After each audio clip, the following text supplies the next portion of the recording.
as the world turns.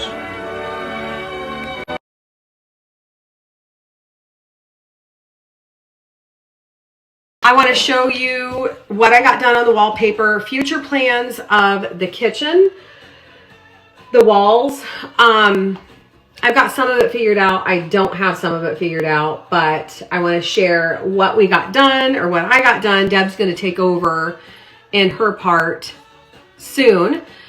I also want to answer all the questions regarding the wallpaper. I had some of the same questions pop up in DMs. I also had some people want to know what, like, all the ins and outs of what I think of it, first time wallpaper, hangers, etc. So I will answer all of those questions in a little bit. I'm going to show you how to make a night light out of an old lamp. We have been promising that over on TikTok, and I said today that I would do that.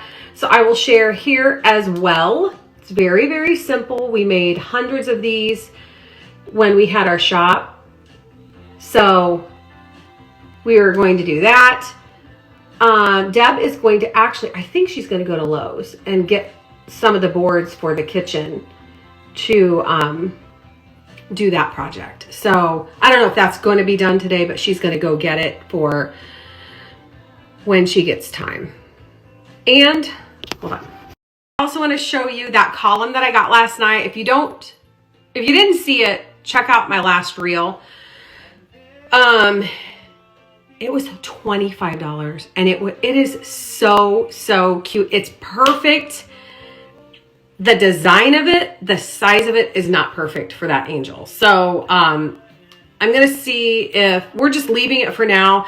And then I think we will probably maybe kind of revise it, maybe put a top on it that's a little bit bigger. Yeah, so I'm going to show you that close. And I also wanted to share this shirt. It is so cute. Deb even made the comment, that's really cute.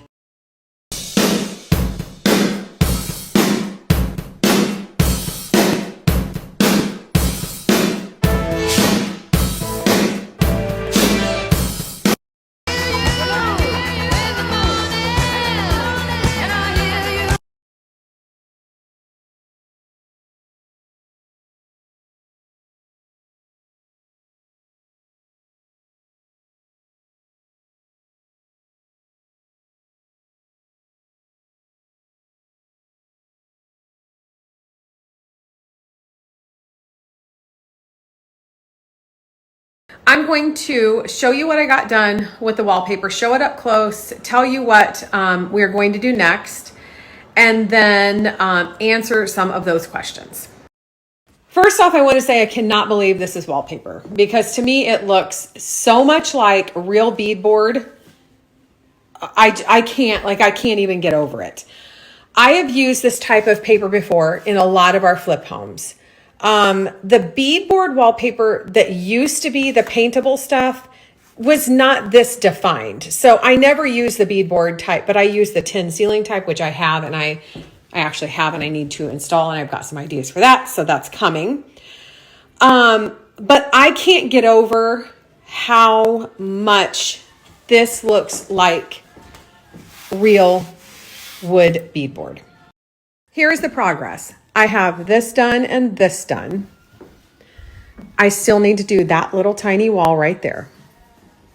I got that done, this done, and I have to do this.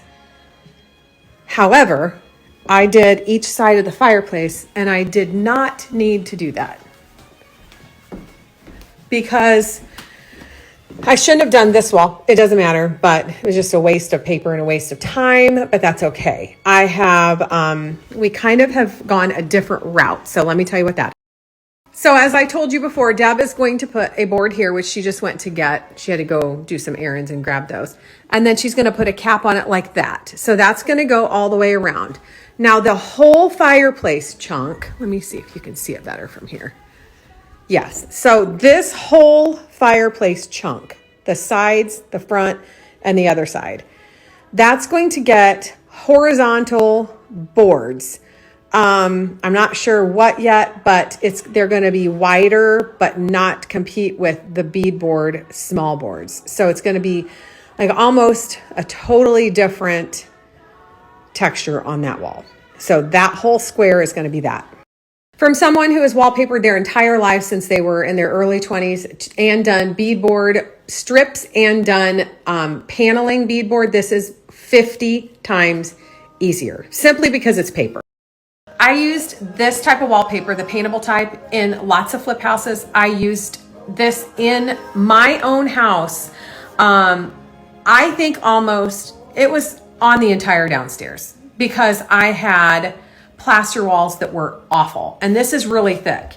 So I put this in one type of a pattern or another all over my house, painted it, and I loved it. So for a first timer, I would say do a no repeat, like something like this, because a repeat pattern that has 2 or 3 feet between, you could waste 2 to 3 feet of paper every strip you put up. This wallpaper is so good over like not perfect walls because you can't really tell. I did put mine over, let me think what my one was. I think my walls in my home were the type that like has the sand brush, if you know what I'm talking about, from probably the 40s. It's like they took a brush and went around. I put this wallpaper up on those and it looked great. No, I'm not going to paint a totally different color. It's going to be the same white as the walls, which is Sherwin-Williams pure white.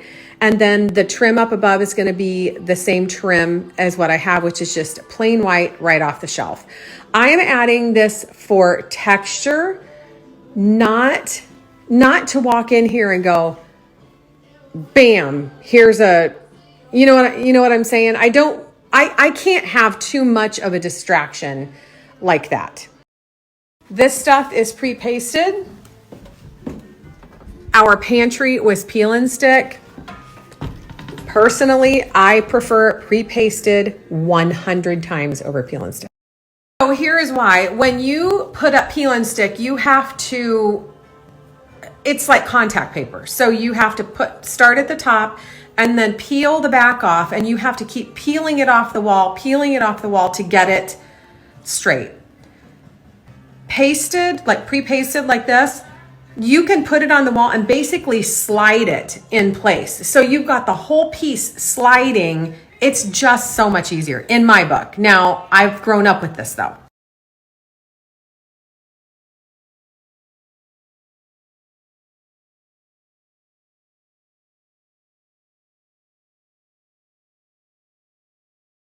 I just posted the nightlight tutorial on TikTok, but it is way too long to post here. I can only post so many, like a minute or a little bit over a minute here, and there's 10 minutes over there. So I have a post that you can read if you want to read about it.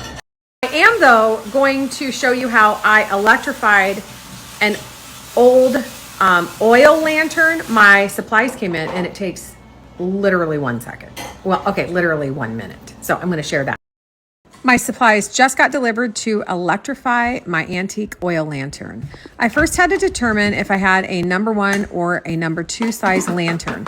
Number 1 is 7/8 inch and number 2 is 1 3/16 inch.